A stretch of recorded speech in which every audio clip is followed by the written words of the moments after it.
సొరకాయ పులుసు చిక్కగా గ్రేవీగా కావాలంటే ఈ విధంగా చేసి చూడండి. ఈ ఒక్క ఇంగ్రీడియంట్స్ వేసి చూస్తే చాలా చిక్కగా చాలా బాగుంటుంది.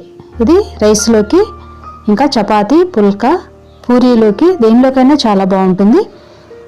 ఇలా చిక్కగా రావాలంటే ఒక పదార్థం వేయాలన్నమాట. అది ఏంటనేది నేను చూపిస్తాను.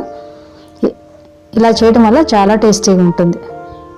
ఇది ఎలా చేయాలనేది చూద్దాము. ముందుగా మనం సొరకాయ తీసుకుని పైన చెక్కు తీసేసుకుని చిన్న చిన్న ముక్కలుగా కట్ చేసుకుని కుక్కర్లో వేసుకోవాలి. కడిగి ఈ సైజు ముక్కలు వేసుకుంటే సరిపోతుంది. కట్ చేసుకుంటే వీటిని మంచిగా కడిగి కుక్కర్లో వేసుకోవాలి. దీనిలో ఉప్పు, కారం, పసుపు వేసుకోవాలి. అలాగే బెల్లం, కొత్తిమీర, కరివేపాకు. బెల్లం కొద్దిగా వేసుకోవాలి, ఆ టేస్ట్ బాగుంటుంది. ఉప్పు, కారం, పసుపు వేసాను. అలాగే కొద్దిగా బెల్లం, కరివేపాకు, కొద్దిగా కొత్తిమీర కూడా వేసుకోవాలి. బెల్లం వేసినట్టు తెలియకూడదు, అలాగని ఆ టేస్ట్ బాగుండాలన్నమాట.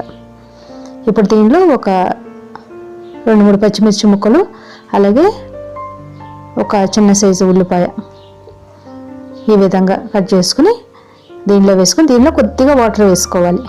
వేసుకుని కుక్కర్ మూత పెట్టి ఒక 3-4 విజిల్స్ రానివ్వాలి.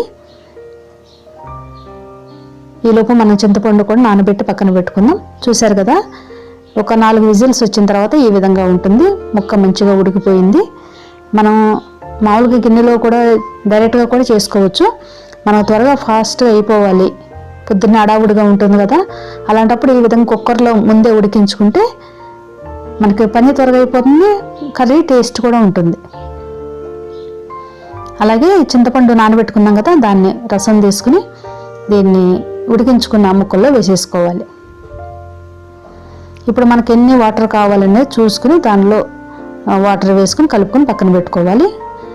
ఇప్పుడు వేరొక పాత్ర తీసుకుని దానిలో కొద్దిగా ఆయిల్ వేసుకుని, ఆయిల్ హీట్ అయిన తర్వాత మెంతులు, ఆవాలు, జీలకర్ర వేసుకోవాలి.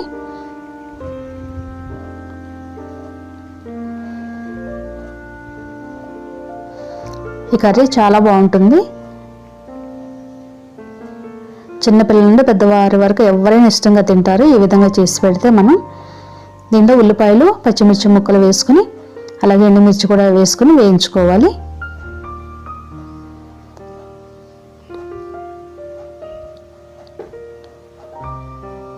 ఇప్పుడు దీంట్లో కొద్దిగా వెల్లుల్లి కచ్చాపచ్చాగా దంచుకుని వేసుకోవాలి.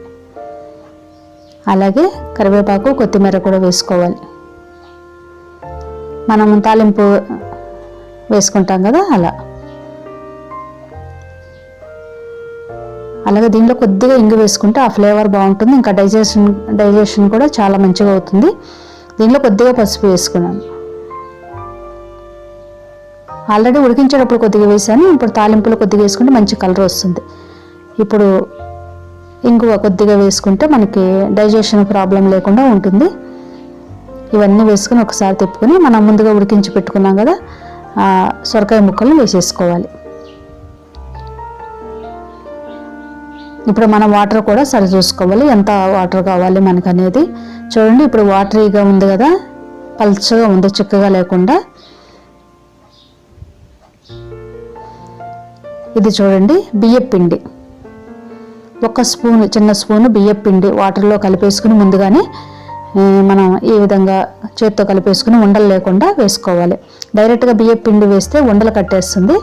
మనం ఒక గిన్నెలో ఈ విధంగా కలిపేసుకుని వేసుకుంటే మొత్తం మంచిగా స్ప్రెడ్ అవుతుంది అన్నమాట, ఉండలు కట్టకుండా ఉంటుంది.